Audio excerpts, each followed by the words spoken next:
Good morning students. आज का जो आपका टॉपिक है वो है क्रॉप इडियोटाइप या प्लांट इडियोटाइप। आपके ब्रीडिंग के सब्जेक्ट में एक मेन टॉपिक है जो क्रॉप इडियोटाइप, उसके बारे में हम स्टडी करेंगे। फर्स्टली इडियोटाइप होता क्या है?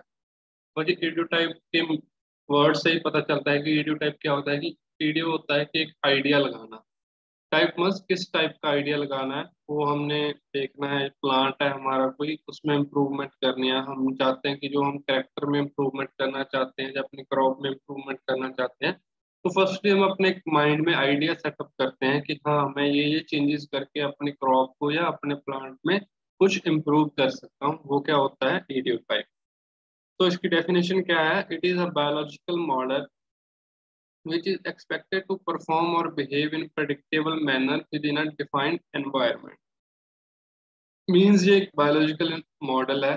कोई भी ऑर्गेनिज्म है, जो हमारा प्लांट है, उसमें कुछ जो हम चेंज करके आइडिया लगा रहे हैं, वो एक हमारे माइंड में मॉडल सेटअप होता है कि हाँ, मैं ये प्लांट में या अपनी क्रॉप में इम्प्रूवमेंट करने के लिए ये चेंजेस करना चाहता हूँ। वो हमारे माइंड में मॉडल सेटअप होता है। जैसे हम स्कूलों में देखते हैं कि बच्चे मॉडल बनाकर लेकर जाते हैं और फिर उसको रिप्रेजेंट करते हैं। फर्स्टली वो क्या करते हैं, अपने माइंड में सेटअप करते हैं कि हाँ, मैं ये मॉडल ऐसे ऐसे या इस टॉपिक पे या बनाऊंगा इसको, फिर मैं जाके स्कूल में रिप्रेजेंट करूंगा। वैसे ही एक क्रॉप वीडियो टाइप है कि हम एक अपने माइंड में मॉडल सेटअप करते हैं फर्स्ट कि हाँ, ये करेक्टर्स जो मैं चेंज करना चाहता हूँ, और ये जो करेक्टर्स हैं, मैं इस के थ्रू या इस चेंजेस के थ्रू इसमें अपनी क्रॉप इम्प्रूवमेंट करूंगा। तो वो एक माइंड में सेटअप करते हैं मॉडल। उसके बाद है उस पे पेपर वर्क करके या फील्ड ट्रायल्स लगा के या ब्रीडिंग करके कुछ भी करके हम उसको इम्प्रूव करते हैं। उस सारी कंसेप्ट को क्या बोलते हैं? Plant idiotype concept. ठीक है बच्चे। अब नेक्स्ट है कि idiotype term is given by CM Donald. ये जो टर्म थी किसने दी थी? CM Donald. कब दी थी? 1968 में। ये इंपॉर्टेंट है, कई बार आपको कॉम्पिटिटिव एग्जाम में पूछ लेते हैं। ब्रीडिंग के जो पेपर होते हैं ज़्यादातर, उसमें ये क्वेश्चन आ ही जाता है कि जो प्लांट इडियोटाइप कंसेप्ट है वो किसके द्वारा दिया गया था। तो ये आपको याद रखना जरूरी है। CM Donald in 1968। According to Donald, crop ideotype क्या था? Crop ideotype is a plant model which is expected to great yield greater quantity and quality of grain, oil and other useful products when developed as a cultivar। इस crop इडियोटाइप, Donald के according crop इडियोटाइप की जो definition थी वो क्या थी कि जैसे मान लो कि किसी क्रॉप में कोई यील्ड कम आ रही है, हमने कोई क्रॉप लगाई, उसकी यील्ड कम है, उसकी ग्रेन क्वालिटी भी कम है। अब हमने क्या सोचना है कि हमने अपने माइंड में सेटअप करना है कि हाँ, हम मैं कैसे इसको या इसके जीन्स में या जेनेटिक मेकअप में चेंज करके अपनी यील्ड को हाई कर सकता हूँ, या उसमें जो ग्रेन क्वालिटी है वो इंक्रीज कर सकता हूँ, उसका ऑयल कंटेंट इंक्रीज कर सकता हूँ। वो हम अपने एक माइंड में सेटअप करेंगे। फिर उसके बाद जब हमने माइंड में सेटअप कर लिया कि हाँ, मैं ये चेंजेस करके अपनी क्रॉप को इम्प्रूव कर सकता हूँ, उसके बाद मैं उसको फील्ड ट्रायल लगा के देखूंगा कि हाँ, वो इम्प्रूव हो रहा है या नहीं हो रहा है। वो सारा जो एक मॉडल हमारे माइंड में सेटअप होता है वो क्या होता है? क्रॉप का मॉडल या क्रॉप इडियोटाइप। फिर इसके बाद है मेन पॉइंट्स अबाउट इडियोटाइप। तो फर्स्ट है crop ideotype refers to a model plant और ideal plant type for a specific environment. वो हमने डेफिनेशन में देख ही लिया कि model plant, ideal plant type भी कह सकते हो। किसी स्पेसिफिक एनवायरनमेंट में हमने वो अपना जो मॉडल प्लांट लगाना है। फिर नेक्स्ट सेकंड है Donald include only morphological characters to define and ideotype weed subsequently physiological and biochemical traits were also include for broadening the concept of ideotype. सबसे पहले एक मेन बात ये थी कि जो डोनाल्ड डस ने सबसे पहले कौन से क्रॉप पे जो अपना आइडिया या आइडियोटाइप दिया था, वो था सबसे बीट। और उसने उसके कौन से करेक्टर लिए थे? Morphological characters. सिर्फ उसने मॉर्फोलॉजिकल करेक्टर्स के ऊपर जो अपना वर्क किया था, अपना आइडिया बनाया था कि मैं इसको या डेवलप कर सकता हूँ या इम्प्रूव कर सकता हूँ। लेकिन फिर बाद में उसने फिजियोलॉजिकल और बायोकेमिकल ट्रेट से वो भी इंक्लूड कर लिए उस अपने कंसेप्ट को ब्रॉड करने के लिए।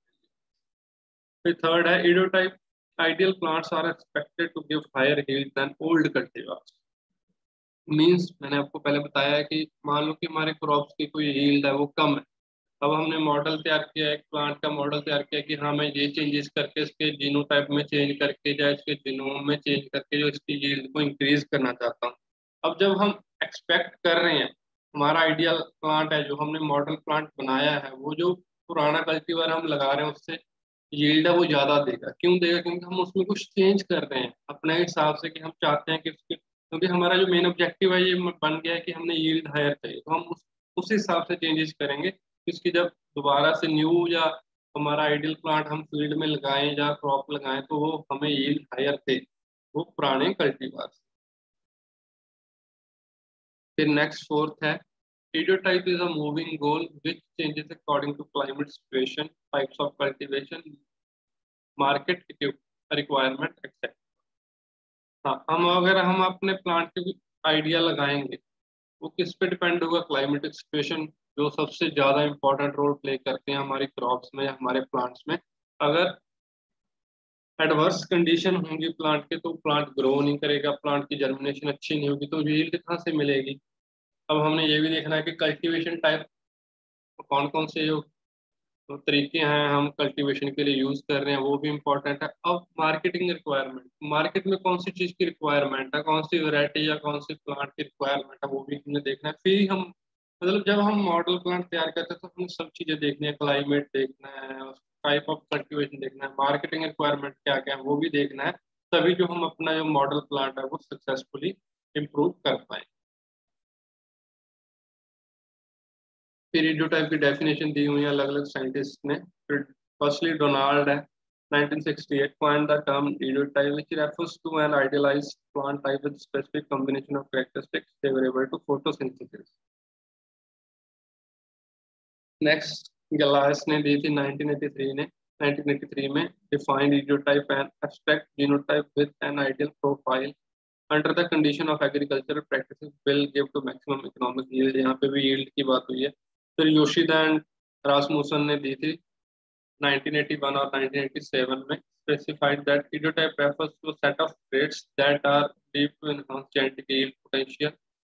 फिर Juneria further resolved the crop idiotype as being comprised of morphotype, physiotype and agrotype। मतलब morphological, physiological और agrotype जो करेक्टर थे वो भी रिजॉल्व किए गए थे। अब मैं आपके साथ एक यील्ड की बात कर रहा हूँ, जरूरी नहीं है कि हमने उसमें यील्ड ही इंक्रीज करनी है। जैसे मान लो कि डोनाल्ड ने वीट का एग्जांपल ले लो, कि डोनाल्ड ने वीट में क्या क्या चीज़ों को जो इम्प्रूव करना चाहा था। फर्स्टली तो जो टॉल या टॉल वैरायटीज थी वो उसको ड्वार्फ बनाना चाहता था, ताकि उसमें जो वाटर लॉगिंग की स्ट्रॉन्ग स्टेम, उसने एक मेन करेक्टर था जो चूज किया था, क्योंकि उसमें फिर वाटर लॉगिंग की जो प्रॉब्लम थी वो ज़्यादा थी, जिससे वो स्ट्रॉन्ग स्टेम के द्वारा वाटर लॉगिंग की प्रॉब्लम्स को हटाना चाहता था। फिर वो एक और करना चाहता था कि जो उसके लीव्स थे, ऑन लीव्स थे, उनको इंक्रीज करना चाहता था, जिसके थ्रू वो फोटोसिंथेसिस प्रोसेस को फास्ट करना चाहता था, उसकी एफिशिएंसी को खत्म करना चाहता था। एक और फैक्टर था रेजिस्टेंट टू डिजीज। अगर प्लांट में या क्रॉप में हमारी में डिजीज लगी हुई है तो वो ग्रोथ नहीं कर पाएगा, यील्ड में भी लॉस होगा, तो वो उसको भी रजिस्ट करना चाहता था, ताकि जो प्लांट है वो प्रॉपर उसमें डिजीज ना आ पाए और हम हायर यील्ड पा सकें। मतलब एक करेक्टर नहीं है कि हमने सिर्फ यील्ड लेकर चलना है, उसमें फोटोसिंथेसिस प्रोसेस भी होता है, रेजिस्टेंस भी होती है, सब कुछ मतलब इंक्लूड करके फिर वो एक मॉडल टाइप बनता है।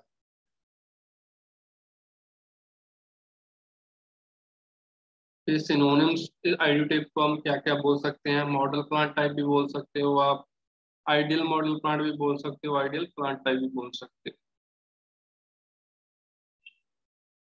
फिर features of plant ideotype, features क्या क्या हैं प्लांट एडियोटाइप के? First feature, an ideotype will be the most efficient in utilizing its environmental resource. जब हम आइडिया लगाएंगे तो हम जो एनवायरमेंटल रिसोर्स हैं उसमें उसको भी ध्यान में रखते हुए एक आइडिया बनाएंगे तो प्रॉपर हम यूटिलाइज कर सकते हैं एनवायरमेंटल रिसोर्सेज का। फिर ideotype is a moving goal. Moving goal कैसे होगा कि हाँ हमने एक ऑब्जेक्टिव, एक गोल है हमारा कि हमने यील्ड हायर लेने, तो हम आइडियो टाइप के द्वारा ले सकते हैं कि हम एक आइडिया लगाते हैं, प्लांट में इम्प्रूव करते हैं, क्रॉप इम्प्रूवमेंट करते हैं, इसके थ्रू चाहे वो ब्रीडिंग हो चाहे वो जेनेटिक मेकअप को चेंज करके हो, उसके साथ हम जो अपनी क्रॉप को इम्प्रूवमेंट कर सकते हैं। The idiotype must include such as morphological character or physiological character that result in high harvest index. मतलब हम मॉर्फोलॉजिकल कैरेक्टर्स भी इंक्लूड कर सकते हैं, उसमें भी चेंजेस करते हैं, फिजियोलॉजिकल कैरेक्टर्स में भी चेंजेस कर सकते हैं, जिसमें कि हमें हाई हार्वेस्ट इंडेक्स मिल सकता है, मतलब हाई यील्ड मिल सकती है। फिर नेक्स्ट है, एक crop ideotype must be grown as far as possible in weed free situation. मतलब जो क्रॉप हमने इडियोटाइप क्रॉप किया है, आइडिया लगाया है किसी क्रॉप को इम्प्रूव करने के लिए, तो क्या करना चाहिए, हमें वीड फ्री सिचुएशन में उसको ग्रो करना चाहिए जितना हो सके, जितना की पॉसिबिलिटी हो सकती है। ये तो हो गया जीनोटाइप क्या होता था, कैसे हम प्लांट्स को मॉडिफाई करते हैं, कैसे उसके कैरेक्टर या जेनेटिक मेकअप में चेंजेस ला के उसको इम्प्रूवमेंट करते हैं, वो सारा क्या था वीडियोटाइप प्लांट मॉडल या क्रॉप वीडियोटाइप। ठीक है बच्चे। फिर नेक्स्ट इसमें आता है टाइप्स ऑफ वीडियोटाइप, कौन कौन से टाइप के वीडियोटाइप होते हैं, चाहे वो मार्केटिंग वीडियोटाइप हो गया, क्लाइमेट वीडियोटाइप हो गया, एडाफिक वीडियोटाइप हो गया, स्ट्रेस वीडियोटाइप हो गया, डिजीज और पेस्ट वीडियोटाइप हो गया, और इंसेक्ट वीडियोटाइप हो गया। ये हम एक एक करके सबको स्टडी कर लेते हैं। फर्स्ट है जो है मार्केट इडियोटाइप। मार्केट इडियोटाइप क्या होता है, जब हम मार्केट में कोई भी अपना प्रोड्यूस लेकर जाते हैं तो सबसे पहले क्या चीज चेक होती है, सीड का कलर क्या है, सीड साइज क्या है, कुकिंग क्वालिटी क्या है, बेकिंग क्वालिटी क्या है, तो वही सारा मार्केट में चेक होता है। तो जब हम क्रॉप लगाते हैं तो जैसे हमने पहले पढ़ा था ना मार्केट रिक्वायरमेंट, तो मार्केट रिक्वायरमेंट यही है कि सीड कलर क्या है, सीड साइज क्या है, उसकी कुकिंग क्वालिटी क्या है क्रॉप की जो लेकर जा रहे हैं। मतलब वही सब हमने पहले देखनी है क्रॉप आइडिया लगाने से पहले, कि हम मार्केट में कौन सी चीजें हैं जो ज्यादा वो देखते हैं, उसके बाद ही हम वहाँ पे सीड सेल कर सकते हैं हम अपना। तो मार्केटिंग ईडियो टाइप एक टाइप आ गई ईडियो टाइप की, जब हम उसको लगाएंगे क्रॉप को आइडिया बनाएंगे तो इसको भी अपने नजर में रखेंगे कि हाँ हमने मार्केट में भी बाद में ले जाना है। तो नेक्स्ट आता है क्लाइमेटिक इडियोटाइप। क्लाइमेट तो इम्पोर्टेंट रोल प्ले करता ही है हमारी क्रॉप में, क्योंकि क्लाइमेट में बहुत सी चीजें आ जाती हैं, टेम्परेचर आ जाता है, हीट एंड कोल्ड आ जाता है, ड्रॉट आ जाता है, रेनफॉल आ जाती है, वो सभी चीजें भी हमने देखनी है कि क्योंकि अगर एडवर्स इफेक्ट होगा टेम्परेचर या क्लाइमेट या रेनफॉल का कुछ भी, अगर हमारा एडवर्स इफेक्ट पड़ता है हमारी क्रॉप पे, तो हम क्रॉप की इम्प्रूवमेंट कैसे करेंगे। मान लो कि क्रॉप को चाहिए तो 25 डिग्री सेल्सियस टेम्परेचर है, लेकिन हम उसको लगा रहे 35 में, आज आप 10 डिग्री में लगा रहे हैं, तो वो कैसे सर्वाइव कर पाएगी। मतलब क्लाइमेट भी एक इंपॉर्टेंट रोल प्ले करता है आइडियोटाइप। फिर जो नेक्स्ट टाइप है वो है एडेफिक इडियोटाइप। एडेफिक इडियोटाइप में क्या है, traits related to salinity tolerance, mineral toxicity, deficiency tolerance। हाँ, अब आता है सैलिनिटी, मिनरल, मतलब ये सारी चीजें भी हमें देखनी है कि हाँ कई बार सलाइन सॉइल होती है, तो ये हमने ऐसी जो रेजिस्टेंट करनी है ताकि वो सलाइन में टॉलरेट कर सके, वो हमारी क्रॉप सलाइन सॉइल में या सैलिनिटी में सर्वाइव कर पाए। और मिनरल टॉक्सिसिटी है, डेफिशिएंसी टॉलरेंस, ये सारी चीज़ें देखनी है हमने कि वहाँ पे अगर मान लो हमने बाकी सारी चीज़ें देख ली, ये नहीं देखा कि सैलिनिटी को भी हमने कैसे उसमें देखना है कि वो कैसे वहाँ पे सरवाइव कर पाएगी। तो वो हमने देखा नहीं, अब हमने क्रॉप लगा दी तो वो सैलिनिटी से इफेक्ट होकर उसकी जो यील्ड है वो कैसे इंक्रीज होगी, मतलब ये भी सारी चीज़ें हमने अपने ध्यान में रखनी है। तो नेक्स्ट आता है स्ट्रेस। स्ट्रेस दो टाइप के होते हैं, बायोटिक स्ट्रेस और एबायोटिक स्ट्रेस, ये भी हमने देखना है। एबायोटिक्स टेस्ट में फिर वही क्लाइमेटिक चीजें आ जाती हैं, बायोटिक में डिजीज इंसेक्ट पेस्ट वगैरह आ जाती हैं, वो सारी चीजें भी अगर हम डिजीज लग रही है या क्लाइमेट सही नहीं है, वो अपनी क्रॉप को खराब करेंगे ही करेंगे, तो वो मेन चीज है, ये तो हमने ध्यान में रखनी ही रखनी। फिर next disease and paste due type.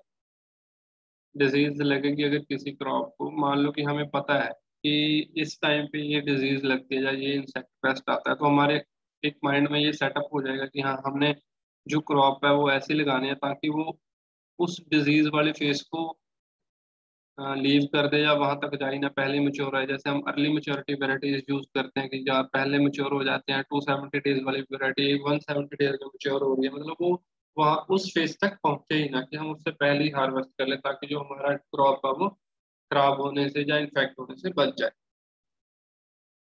फिर लास्ट आया इंसेक्ट। इडियोटाइप। इंसेक्ट इडियोटाइप एक इंसेक्ट पेस्ट होते हैं जो कि हमारी क्रॉप के लिए बहुत हार्मफुल है। वो भी हम एक अपने माइंड में सेटअप करके चलें कि हाँ हम इसको कैसे कंट्रोल कर सकते हैं ताकि हमारी यील्ड पे या उसकी ग्रोथ, प्लांट की ग्रोथ पे कोई इफेक्ट ना हो। ठीक है बच्चे, ये तो हो गया टाइप्स ऑफ इडियोटाइप। फिर एक नेक्स्ट छोटा सा कंसेप्ट है इडियोटाइप ब्रीडिंग। अब हम पढ़ रहे थे क्रॉप इडियोटाइप। अब इडियोटाइप ब्रीडिंग क्या होता है? What is ideotype breeding? Idiotip breeding or plant type breeding can be defined as a method of crop improvement which is used to enhance the great genetic yield potential through genetic manipulation of individual plant character। अब जब breeding की बात होती है तो सबसे पहले हमारी माइंड में क्या बात आती है? Crop improvement. क्योंकि ब्रीडिंग के जो मेन ऑब्जेक्टिव है वो किस पे डिपेंड है? Crop improvement. क्योंकि ब्रीडिंग के ऑब्जेक्टिव हमने पिछले लेक्चर में स्टडी किए थे, higher yield, quality, resistant varieties, early maturity varieties, non-shattering characters, बस डिफरेंट डिफरेंट ऑब्जेक्टिव पढ़े थे। वो सारे किसके लिए थे? क्रॉप इम्प्रूवमेंट के लिए। जब हम ब्रीडिंग की बात करते हैं तो हमारे माइंड में फर्स्ट कौन सी बात आती है कि हाँ क्रॉप इम्प्रूवमेंट करना है। क्योंकि ब्रीडिंग के थ्रू हम, ब्रीडिंग मेथड्स हैं कई, pedigree method, mass selection, bulk method, selection, plant introduction, hybridization, ये सारे मेथड हैं जिसके थ्रू हम प्लांट्स के कैरेक्टर में चेंजेस ला सकते हैं और हमारी क्रॉप को है जो इम्प्रूवमेंट कर सकते हैं। और इडियोटाइप ब्रीडिंग क्या होगा कि हमने अपने माइंड में आइडिया तो लगा लिया, ठीक है, हमने ये मॉडल सेटअप कर लिया कि हाँ मैंने ये प्लांट में ये कैरेक्टर है जो प्लांट के, वो चेंज करना करेंगे किसके थ्रू? ब्रीडिंग के थ्रू ही होंगे ना वो तो। अगर जब हम ब्रीडिंग करेंगे प्लांट की, डिस्टेंट कोई जीन्स ट्रांसफर करेंगे जेनेटिक इंजीनियरिंग के थ्रू, ट्रांसजीनिंग या मतलब कोई भी जीन अगर ट्रांसफर करके हम कैरेक्टर्स वगैरह चेंजेस करेंगे तो वो सारा ब्रीडिंग के अंदर ही आएगा ना। तो वो क्या होता है? इडियोटाइप ब्रीडिंग। एक और मेन जो बात है इसमें इडियोटाइप कंसेप्ट में, जो हमारी क्रॉप है वो दो तीन फैक्टर्स पे डिपेंड करती है। एक तो सॉइल कैसी है, ठीक है, दूसरा क्लाइमेट क्या है, ठीक है, फिर है जो जेनेटिक मेकअप बोल सकते हो या ब्रीडिंग बोल सकते हो आप, वो सारे सॉइल है। सॉइल के जो पैरामीटर हैं काफी सारे, सॉइल का कलर क्या है, सॉइल टाइप क्या है, सॉइल का टेक्सचर क्या है, सॉइल पीएच कैसी है, सॉइल की प्रोफाइल क्या है, वो सारी चीजें भी हमने ध्यान में रखनी है कि जो हम क्रॉप अपना मॉडल तैयार कर रहे हैं वो सॉइल के लिए सूटेबल है या है भी या नहीं। अगर उस सॉइल के लिए सूटेबल ही नहीं है, हमने इम्प्रूवमेंट के लिए उस मॉडल तैयार कर लिया और हमने सोचा कि ये सॉइल पे हम करेंगे लेकिन वो सॉइल ही सूटेबल नहीं है, तो हमारी क्रॉप है वो कैसे इम्प्रूव होगी? वैसे ही क्लाइमेट है, क्लाइमेट के बारे में आपको बता ही दिया है कि अगर एडवर्स इफेक्ट पड़ रहा है क्रॉप पे तो वो ग्रोथ नहीं कर पाएगी और हमारी यील्ड हमें नहीं मिल पाएगी। अब जेनेटिक है या ब्रीडिंग है, ये मेन फैक्ट है। इसमें बहुत इंपॉर्टेंट रोल प्ले करता है इनडोटाइप में, क्योंकि हम ब्रीडिंग के थ्रू ही अपनी क्रॉप को इम्प्रूवमेंट करेंगे, उसके प्लांट के करेक्टर में चेंजेस लाएं। तभी तो हम ब्रीडिंग करके उसके प्लांट करेक्टर्स में चेंज, अगर हम उसके प्लांट के करेक्टर में चेंजेस करेंगे तभी हम डिजायर्ड प्लांट या क्रॉप इम्प्रूवमेंट कर सकते हैं। क्योंकि अगर हमने क्रॉप इम्प्रूवमेंट करना है तो उसके प्लांट के करेक्टर में ही कुछ चेंजेस करने पड़ेंगे ना। मान लो कि हमारे पास शॉर्ट स्टेम है या टॉल है कुछ, जैसे वीट की जो वैरायटीज थी पहले बहुत टॉल होती थी ग्रीन रेवोल्यूशन के पहले, फिर बाद में ड्वार्फ वैरायटीज डेवलप की गई, फिर उसकी यील्डिंग भी हाई हुई। मतलब ऐसे जो करेक्टर थे वो सारे किसके थ्रू हुए थे? ब्रीडिंग के थ्रू। अगर हमने अर्ली मेच्योरिटी वैरायटीज भी तैयार करनी है तो हम कुछ ऐसे जीन्स उसमें ट्रांसफर करेंगे ताकि वो जो वैरायटी है वो अर्ली मेच्योर हो सके, जो डिजीज से वो बच सके।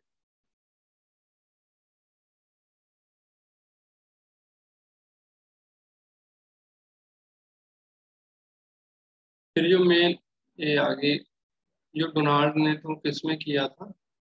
बीट में सबसे पहले जो अपने बीट में जो टाइप किया था उसमें उसने कौन से करेक्टर्स देखे थे? dwarf stature, short and strong nature, arms present, large and erect, few small and erect leaves, a short and strong stem, high proportion of seminal roots। हम इन्होंने अलग अलग जो करेक्टर्स को है, फीचर्स को डिफाइन किया, जैसे ये शॉर्ट एंड स्ट्रॉन्ग स्टेम, ये क्या करता है? ये जो लॉजिंग की प्रॉब्लम है इसको रिड्यूस करता है। और जब लॉजिंग की प्रॉब्लम रिड्यूस हो जाएगी तो जो उसका फोटोसिंथेसिस अमाउंट है वो ऑल्सो रिड्यूस हो जाएगा स्टेम की प्रोडक्शन में, जिससे जो हमारी क्रॉप की ग्रोथ अच्छी होगी। फिर नेक्स्ट है erect leaves. Such leaves provides better arrangement of proper light distribution. अगर लीव्स इरेक्ट होंगे तो प्रॉपर लीव्स तक जो लाइट है वो पहुंच सकेगी और जो फोटोसिंथेसिस प्रोसेस है वो हाई हो पाएगा। फ्यू स्मॉल लीव्स आ गया। Leaves are the important sites of photosynthesis, respiration and transpiration. जो लीव्स होते हैं वो इंपॉर्टेंट रोल प्ले करते हैं किस चीज में, फोटोसिंथेसिस प्रोसेस में भी, रेस्पिरेशन में भी, ट्रांसपिरेशन में भी। Few and small leaves reduces water loss due to transpiration. अगर स्मॉल और कम लीव्स होंगे वो किस चीज को रिड्यूस करते हैं, जो वाटर लॉस होता है ड्यू टू ट्रांसपिरेशन। अगर वाटर लॉस होगा तो ग्रोथ पे भी इफेक्ट पड़ेगा ही ना। तो जो few small and few leaves होते हैं वो किस चीज को रिड्यूस करते हैं, वाटर लॉस को, जो ट्रांसपिरेशन के थ्रू होता है। Larger year. लार्जर ईयर क्या होता है कि जब लार्ज ईयर होंगे तो वो क्या प्रोड्यूस करेगा, मोर ग्रेन ईयर। ये भी हमारे एक टाइप का हिस्सा है, क्योंकि हमें यील्ड तो चाहिए ही चाहिए। अगर ग्रेन ज्यादा होंगे तो हमारी यील्ड भी होगी वो ज्यादा होगी। फिर नेक्स्ट है प्रेजेंस ऑफ ऑन्स। तो पहले ऑन्स की बात में करी, जब ऑन लीव अगर ज्यादा होंगे तो फोटोसिंथेसिस प्रोसेस है वो ज्यादा होगा।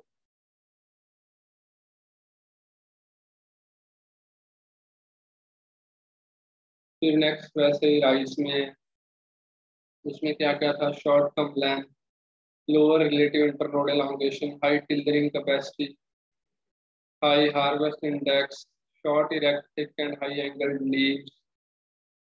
फिर न्यू प्लांट था जो राइस का, वो क्या था, lower tillering 9 to 12 tillers for transplanted condition, no unproductive tillers, कोई अनप्रोडक्टिव टिलर्स नहीं थे, 200 to 250 grains per panicle, dark green thick and erect leaves, vigorous and deep root system. वैसे सारी क्रॉप्स के अलग अलग जो वीडियो टाइप्स हैं वो अलग अलग करेक्टर्स इन्होंने चूज किए हैं, अलग अलग करेक्टर्स पर काम किया है। वैसे वीडियो टाइप मेज में lower tillers, large crops, angle leaves for good light reception.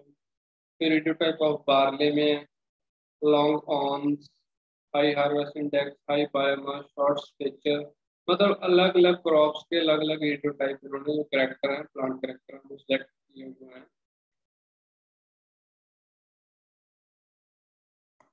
एक तो मेन बात है जो आप कई बार ऑब्जेक्टिव टाइम में मैंने बताई थी आपको पहले, ये मेन क्वेश्चन है जो कई बार आ जाता है, कई बार ज़्यादातर आ ही जाता है। अगर ब्रीडिंग का कोई एग्जाम दे रहे हो उसमें वीडियो टाइप में से ये क्वेश्चन आ ही जाता है कि वो वीडियो टाइप टर्म थी वो किसने दी थी या किसके द्वारा दी गई थी, कौन से ईयर में। तो ये CM डोनाल्ड 1968 याद रखना जरूरी है। और इसकी डेफिनेशन, कि इसको वीडियो टाइप को और क्या क्या बोलते हैं, मॉडर्न प्लांट टाइप बोल सकते हैं, आइडियल मॉडल प्लांट टाइप बोल सकते हैं, या आइडियल प्लांट टाइप बोल सकते हैं। ठीक है बच्चे, होप सो आपको ये टॉपिक समझ आ गया हो। ओके बच्चे, थैंक यू।